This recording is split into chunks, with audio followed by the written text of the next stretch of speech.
Madame, Monsieur, bonsoir. Merci de suivre Télémétropole à l'heure de Métro News. À la une, alors que le Conseil électoral provisoire vient de publier le projet de décret électoral, le parti UNIR juge nécessaire qu'il y ait des ajouts dans ce document fondamental. Clarence Renoy pose le départ du CPT et la mise en place d'une nouvelle structure à la tête du pays comme condition essentielle pour juguler la crise. La progression des bandits se poursuit à Saint-Marc, dans la localité de Lanzac. Ils ont décapité une personne et chassé une partie de la population. Parallèlement, le gang Kokorat Soras a fait 3 victimes à mort de Marguerite dans la zone de Gros-Morne. Les riverains continuent d'exiger des actions concrètes des autorités pour rétablir la sécurité dans cette région. Également à la une, l'ouragan Mélissa. Le bilan passe à 43 morts et 21 blessés en Haïti, selon de nouvelles données de la protection civile. Plus d'une dizaine de personnes sont encore portées disparues. Dans l'intervalle, le gouvernement annonce l'intensification des aides aux populations les plus touchées par le passage de cet ouragan dans le pays.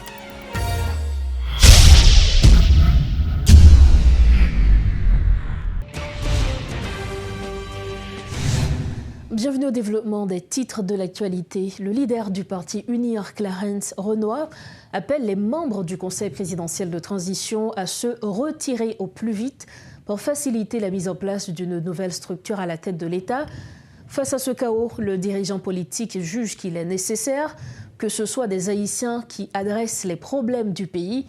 Participant à un projet de médiation politique initié par des universités et des organisations de la société civile, Clarence Renoy explique qu'il s'agit d'une initiative ancienne qui vise à offrir au pays une alternative viable. Ce contexte difficile est aussi marqué par la publication récente de la première ébauche du décret électoral, même si les acteurs restent divisés quant à la possibilité qu'il y ait des élections dans le pays. Pour analyser la situation, nous recevons Clarence Renoy, le dirigeant du parti UNIR. Monsieur Renoy, bonsoir, merci d'être avec nous. Bonsoir Madame Rosberline Barthélemy, c'est un plaisir d'être avec vous. Le vendredi 31 octobre dernier, le Conseil électoral provisoire a dévoilé le projet de décret électoral, un document de 103 pages avec plus de 400 articles. Est-ce que vous croyez que ça va changer la donne?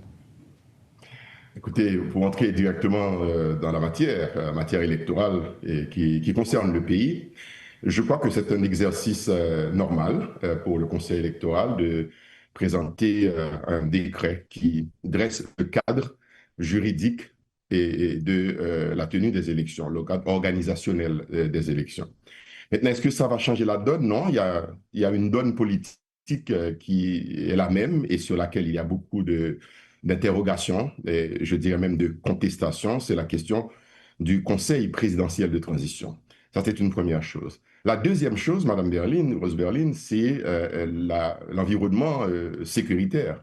Comment peut-on envisager de participer à des élections dans un tel environnement délétère, extrêmement dangereux, où les autorités d'État n'ont pas l'entièreté du contrôle de la République?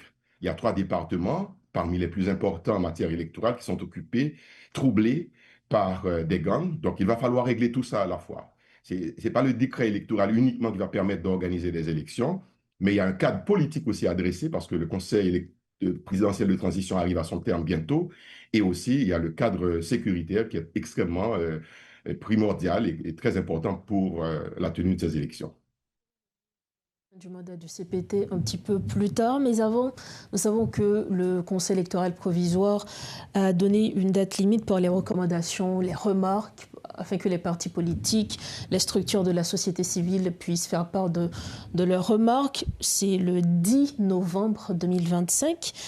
Est-ce que vous avez des remarques que vous allez formuler?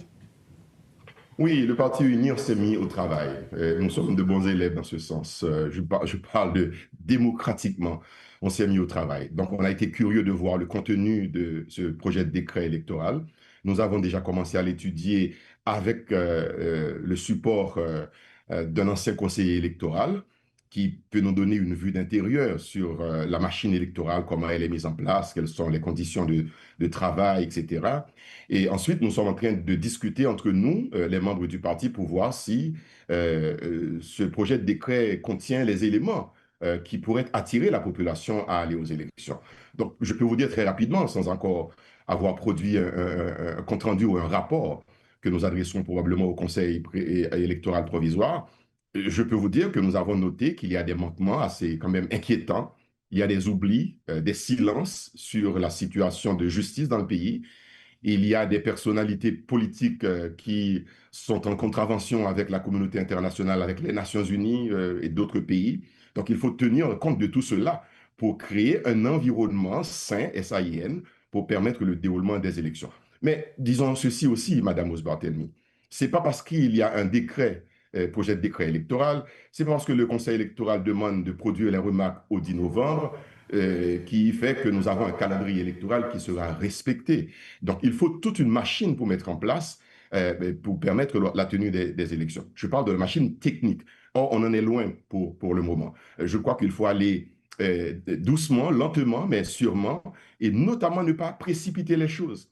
Parce que ces élections qui vont arriver en 2026 ou en 2027, elles sont cruciales pour l'avenir de la démocratie, pour l'avenir du pays tout court. Donc, il faut faire attention pour que ces élections soient bien organisées et pour qu'il n'y ait pas de précipitation qui puisse nous plonger dans de nouvelles crises. Alors, toujours concernant le projet électoral, est-ce qu'il y a des articles qui vous ont particulièrement attiré? Est-ce qu'il y a des articles qui retiennent particulièrement votre attention? Bien sûr, vous voulez me faire dire à l'avance. Oui, bien sûr, avant le compte-rendu, pourquoi pas. Bien sûr, bien sûr. C'est très bon. Alors, qu'est-ce qui nous a attirés? Pour vous dire très sincèrement, un point capital. Nous sommes sensibles au fait que ces élections ne soient pas tenues dans les mêmes conditions que les élections passées.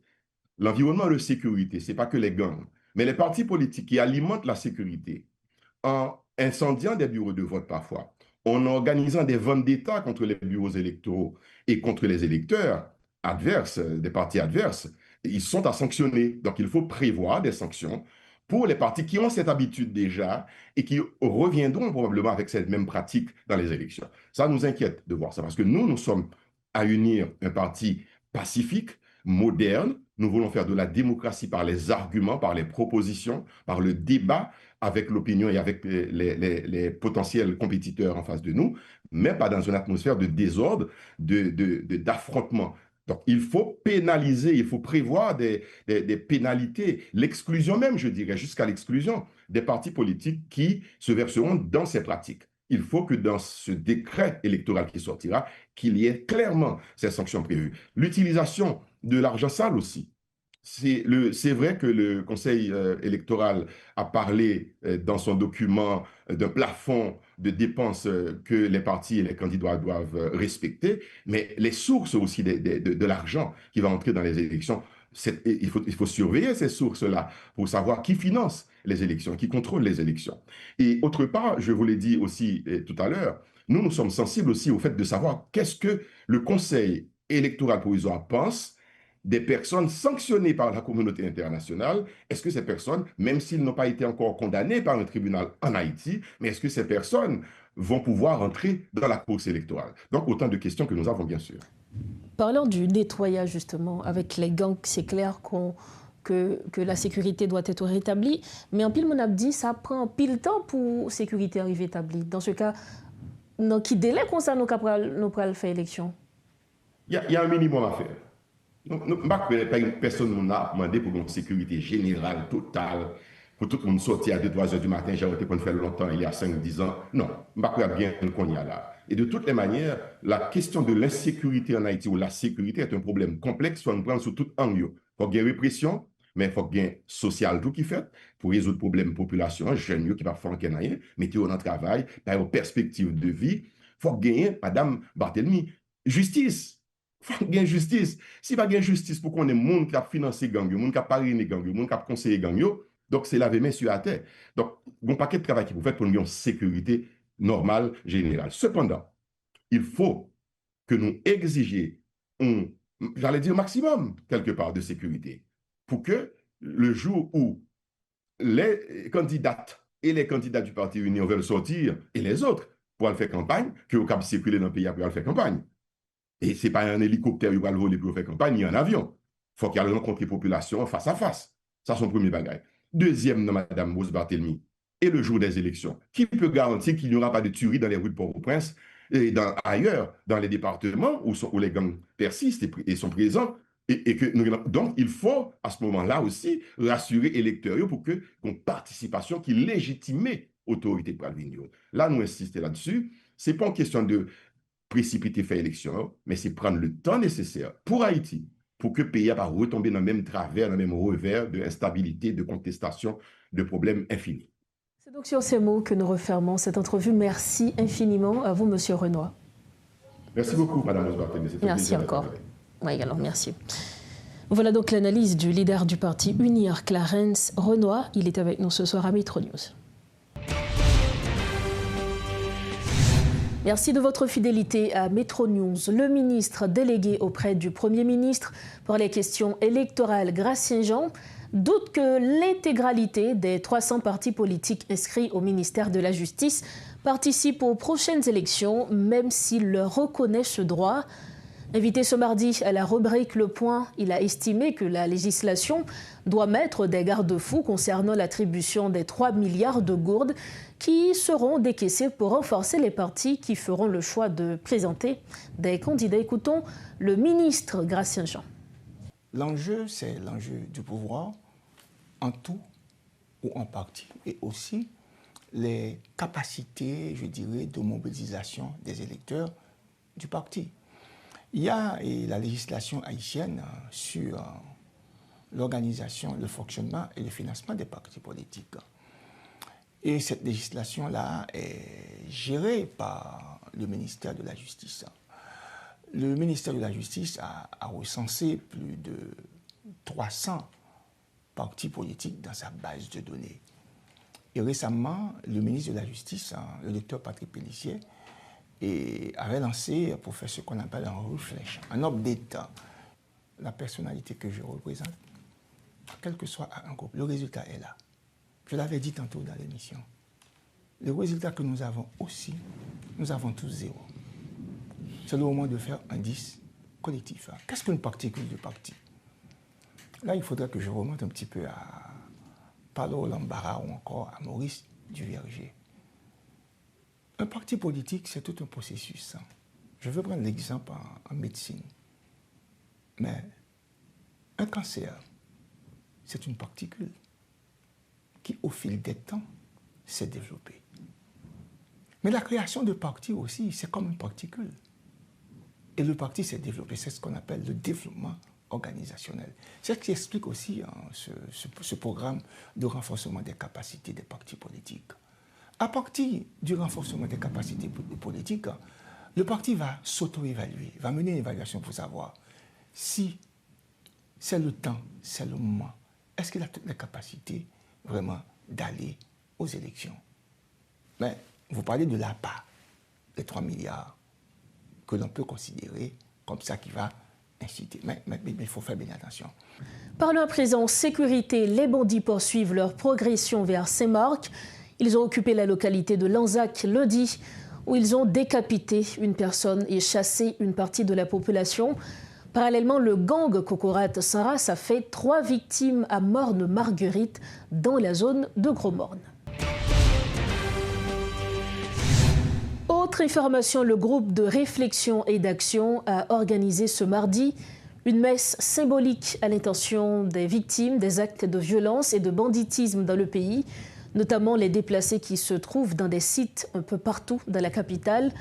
L'occasion pour le responsable de la structure, Mackenzie Jacques, de mettre l'accent sur la dégradation de la situation dans le pays et de demander aux autorités étatiques de prendre leurs responsabilités afin de soulager les maux des membres de la population. Une initiative socio-spirituelle qui marque également le lancement de la structure. Suivez ce reportage de Rodolphe Yerluy.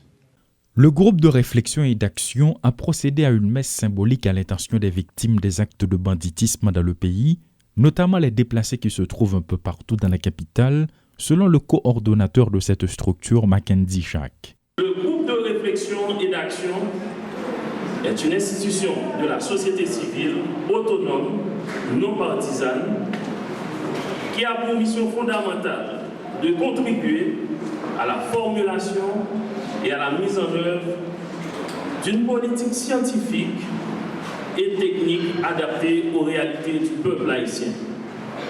Il s'agit d'une activité socio-spirituelle, l'occasion pour le responsable de s'adresser non seulement aux citoyens haïtiens, mais également aux autorités étatiques.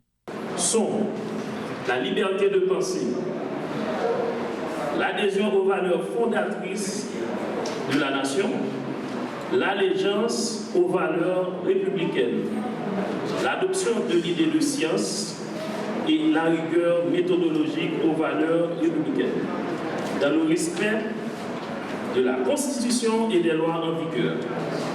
Le groupe de réflexion et d'action a procédé à son lancement ce mardi, une messe symbolique pour dire non aux actes de violence dans le pays et exiger aux autorités étatiques de prendre en main leurs responsabilités afin de soulager les membres de la population. Autre dossier, le gouvernement a annoncé ce mardi que le bilan des victimes de l'ouragan Mélissa s'élevait à 43 morts et que 13 personnes étaient toujours portées disparues. Les équipes de secours poursuivaient leurs efforts pour atteindre les populations du sud du pays où des glissements de terrain et des inondations ont dévasté plus de 30 localités. On dénombre au moins 25 décès dans la ville côtière de Petit-Goâve, l'une des plus durement touchées. Le gouvernement a lancé des alertes sur la pénurie d'eau potable dans plusieurs localités et a annoncé la distribution prochaine de semences et d'outils aux agriculteurs conformément à d'importantes pertes agricoles. Plus de 1700 personnes sont toujours hébergées dans des abris. Toujours concernant l'après Mélissa, le ministère de la Santé publique annonce le renforcement des mesures gouvernementales pour faire face à la recrudescence des cas de choléra, notamment à Pétionville, suite au passage de l'ouragan Mélissa. Ces mesures prioritaires concernent les zones les plus affectées par le passage de l'ouragan, souligne le ministre de la Santé publique, le Dr Sinal Bertrand. Dans le Grand Sud, les populations sinistrées ont déjà bénéficié d'aides d'urgence et du soutien aux infrastructures sanitaires endommagées. Des campagnes de sensibilisation ont été réalisées dans les communautés pour limiter la propagation du choléra, affirme le ministre de la Santé lors de la 28e édition des Mardis de la Nation. Pour refermer la page nationale de Métro News, les portes de la douane sont grandes ouvertes à tous les usagers estimant que leurs droits ont été lésés, a affirmé Emmanuel Noisy, directeur adjoint de la douane du port, lors du lancement ce mardi de la causerie mensuelle avec l'administration générale des douanes. Selon Emmanuel Noisy, l'objectif de l'AGD est de faciliter l'accès des usagers aux services douaniers. Dans ce but, l'actuel directeur général, Gérald Ramplet, a ordonné un inventaire de l'ensemble des marchandises qui n'ont pas été livrées en raison d'irrégularités. Cette mesure vise à restaurer la confiance de la population dans les tarifs et les procédures douanières. Suivez ce compte-rendu de Guerre Bijan et de Claude Désir. Il était question pour les cadres de l'administration générale des douanes de faire le point sur le fonctionnement de l'institution. Il s'agissait également de discuter des défis et des perspectives et de revenir sur les réalisations de l'administration en matière de recettes. Le directeur adjoint de la douane du port, Emmanuel Noisy, vante les prouesses de l'AGD dans ce domaine. Nous avons une prévision budgétaire qui est chiffrée à 137 milliards de gouttes sur une année. Généralement, lorsqu'il y a une prévision budgétaire annuelle, il revient à la douane pour fragmenter en 12e pour être capable de tête une prévision mensuelle. Là, nous faisons 137 milliards, là, nous divisons par 12, nous avons environ 11 milliards 416 millions de gouttes qui est capable de prévision mensuelle. Là. Nous prenons compte la douane lui-même, pour le mois d'octobre, elle est collectée environ 12,2 milliards. Nous atteignons les prévisions de manière significative. Pour le moment, les chiffres vont bon train, mais la perception concernant la qualité des services laisse à désirer. Entre les plaintes qui se multiplient ça et là, la nouvelle administration de l'AGD entend corriger ces écarts. Maître Tisma Jean Messoyus, directeur adjoint du contrôle à l'AGD, souligne des avancées significatives. Nous avons pour nous rencontrer à la presse très bientôt pour nous voir ensemble techniquement comment nous faisons réévaluation. Collègues se disent, il y a un pile cas de contestation, il y a un pile qui joignent avis favorable. Mais on ne va pas avancer les chiffres. Et puis très bientôt, nous avons des chiffres là dans nous et nous avons des gens qui ont fait causerie, qui viennent parler pour dire que c'est un petit problème, parce que nous ne parlons pas pour faire mon avis, nous là pour habiter, pour nous avancer ensemble. Et puis nous avons des chiffres de manière exacte. Même son de cloche du côté du directeur adjoint de la douane du port. Emmanuel Noisy indique qu'un inventaire est en cours en plus de la mise en place d'une structure de doléances destinée à mieux traiter les plaintes des usagers. Depuis l'arrivée de la nouvelle administration, ça n'est pas de résoudre tout problème dans un jour, mais plein nous qu'on attendait à nous rendre compte au fur et à mesure la diminuer. Le directeur général qui a fait de l'initiation, mais pas de venir en grand jour, de peser un bouton et puis tout problème résolu. C'est la raison pour laquelle on va mettre un pile accent sur ça. Gagner une direction qui là pour prendre doléance, leur senti drôlisé ou venir nous garder ensemble. C'est ça que je souligner pour nous. Parce que moi-même, quand je fais un travail drôlisé, sur pas 20 ans, je ne connais pas. Pas oublier, ce n'est pas un grand monde qui a une machine qui t'accèle, c'est pas un grand monde qui a une machine qui t'accèle. C'est un ensemble de services qui travaillent sur lui. Si vous ne pas venir pour voter de doléance, la douane ne doit pas rendre compte de ça. La nouvelle administration de la douane, sous l'égide du directeur général Gérald Ramplet, cherche par tous les moyens à se rapprocher de la population et du même coup à faire taire les critiques. Pour y parvenir, une capsule de discussion mensuelle baptisée « En causer avec la douane » a été créée. Selon les responsables, il s'agit d'un espace d'échange sans langue de bois sur l'efficacité et les défis des services douaniers. Cette édition de Métro News touche à sa fin. À votre partir, le rappel des principaux titres. Alors que le Conseil électoral provisoire vient de publier le projet de décret électoral, le parti UNIR juge nécessaire qu'il y ait des ajouts dans ce document fondamental. Clarence Renoir pose le départ du CPT et la mise en place d'une nouvelle structure à la tête du pays comme des conditions essentielles pour juguler la crise. La progression des bandits se poursuit à Saint-Marc. Dans la localité de Lanzac, ils ont décapité une personne et chassé une partie de la population. Parallèlement, le gang Cocorat Saint-Ras a fait 3 victimes à Morne-Marguerite de la zone de Gros-Morne. Les riverains continuent d'exiger des actions concrètes des autorités pour rétablir la sécurité dans cette région. Et puis concernant l'ouragan Mélissa, le bilan passe désormais à 43 morts et 21 blessés en Haïti, selon de nouvelles données de la protection civile.